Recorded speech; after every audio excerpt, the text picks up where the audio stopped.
All right, so today I want to talk about how much your vote really matters, and I think a lot of times they approach this conversation from the place of comparison. So it's like, oh, does my vote matter? If I'm in this state, there's 139 million other people. There's 139 people who voted in 2016 election, and people start getting really, um, there's arguments about like, does it really matter? I should go do this, and people get all wrapped up in it for months and months and months of people's time and energy and attention is being taken up by an election. And so I want to take a different approach today. So many people are thinking about it from a place of comparison, of how big is my contribution amongst so many other people. And yes, the common reality that we all exist in is a product of the aggregate beliefs and behaviors of everybody on the planet. And as it gets closer to you personally, whatever's happening in that inner circle to you, it's an aggregate of actions and behaviors. So your reality is not necessarily your perception. These are different things. We can go into that another time. Yeah, your perception is shaping reality, but it is not reality. And so I want to look at this whole voting thing from a perspective that you can actually control. So I want to point out that you may vote every 2 to 4 years. So that's one afternoon out of every 730 to 1400 days. And so if you vote every 2 years, if you're one of those people, which is fewer, then one afternoon out of every 730 days. And if you vote every 4 years, you're contributing one afternoon out of every 1,460 days.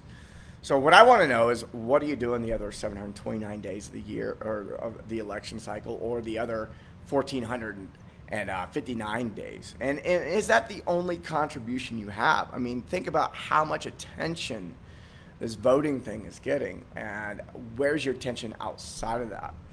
And so I know a lot of people, they look at this voting thing, they look at voting, taxes, serving on jury duty. This is all about fulfilling civic responsibility, civic duty.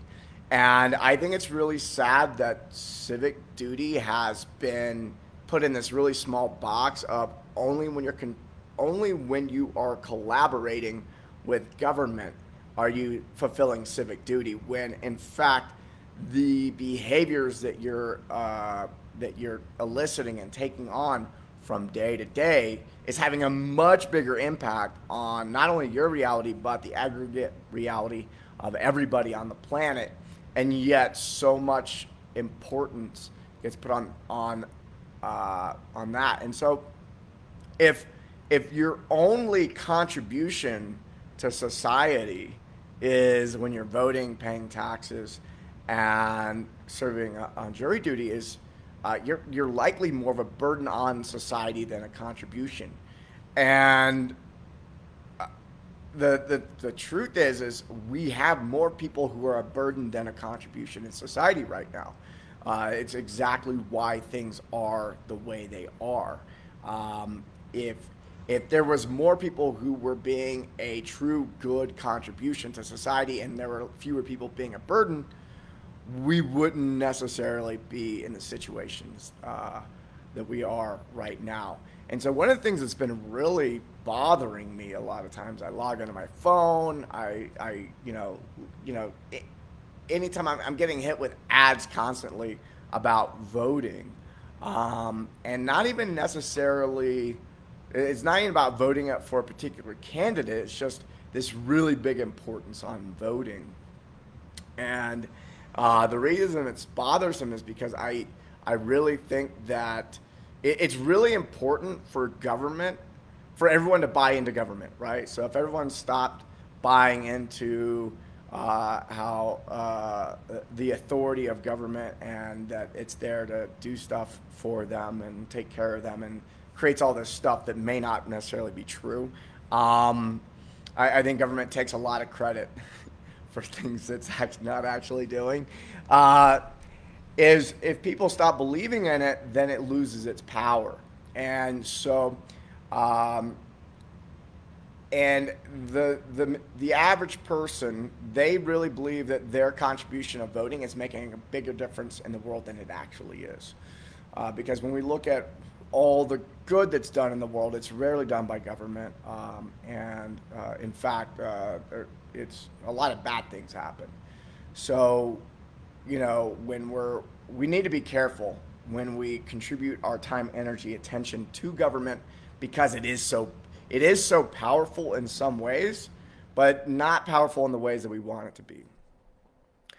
So one of the big problems I notice is people who buy into government more, and people who buy into the belief that their vote matters a lot, is the reduction of their own personal power outside of that moment. And so this belief that voting is such this big courageous thing is, then people walk out of the voting booth. Look, it's not a big courageous thing. If so 60% of the people who are eligible to vote are voting, there aren't that many courageous people. So the issue is we make voting such a big fucking deal that when people do it, it's almost like there's this relief that comes with it. Where like, okay, I did my duty. I can go back to my life now.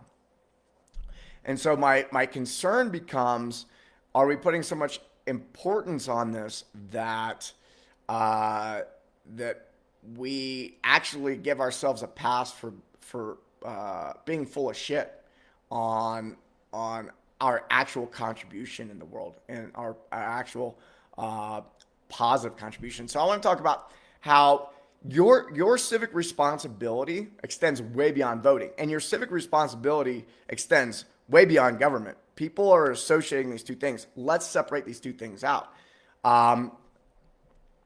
Voting and what you contribute in the world outside of that is not even on the same spectrum. All right, it's such a tiny amount. And voting in an election is nothing compared to how you vote with your attention and behavior. People talk about voting with your dollars and all this kind of stuff, and usually where people's attention is at is where their money goes, and that's what that's talking about. But where is your attention, your money, your behavior? What are those things that are not happening when you're not voting, right? Those are making a much bigger difference. And so, like when I start thinking about that, it almost becomes silly on how much importance gets put on electing anybody, because usually like what we're voting for is we're trying to get somebody in office to boss our neighbors around, create rules so they behave in the way that we want them to behave, and then also like look, the government's confiscating 30% of our labor, our money each year. And we definitely want to be able to have a say in how they're spending the money in which they're confiscating, but are they really spending it responsibly? Even if we do get the people we think we like no one really likes anyone we're voting in. No one's excited about like, oh my God, I can't wait for this person to like create the rules in which we all live by. Like no one does that. It's like, fuck, I'm so scared of this other person that I got to vote for this person. That's usually how it goes if we dig down deep enough. And so look, none of them are going to spend the money responsibly.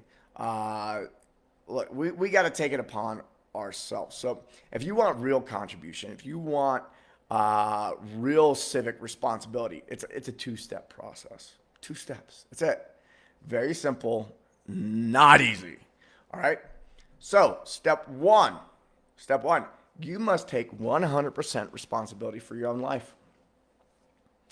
That means you can no longer blame anyone else for your current condition. That includes the government. No longer do you wait for some person or circumstance, or maybe even a law, to change for you to take action. You're the person that takes action. And if you don't want to take personal responsibility for your own life, you are now in the category of burden on society, period. Because if you don't take 100% responsibility for your own life, that means someone else is going to have to pick up your slack. And usually the way in which other people pick up your slack, you don't like anyway. That's why people who don't take personal responsibility complain so much. So this is what's wrong. This is really what's wrong with the core of our society right now is there's too many people are waiting for someone else to make things better. You know, they might be happening like, oh, I'm waiting for my romantic partner to change so for things to get better. I'm waiting for this law to change for things to get better. I'm waiting for whatever it is to get better. So step one is get your own house in order first. That's it. And this can take years for a lot of people. I'm talking like, look, if you see a problem, if you don't like the way something is, you have to actually behave differently. And that means behave differently than the way you've been behaving. And that's just how it is. All right, so that's step one. Let's take personal responsibility. That can take years. Most people weren't trained to do that. All right, and I'll get into that. Step two of civic responsibility. Find what bothers you about the world the most, the problem that needs solving, and then throw yourself at it. Now, this is only going to work if you've taken personal responsibility first and gotten your own house in order.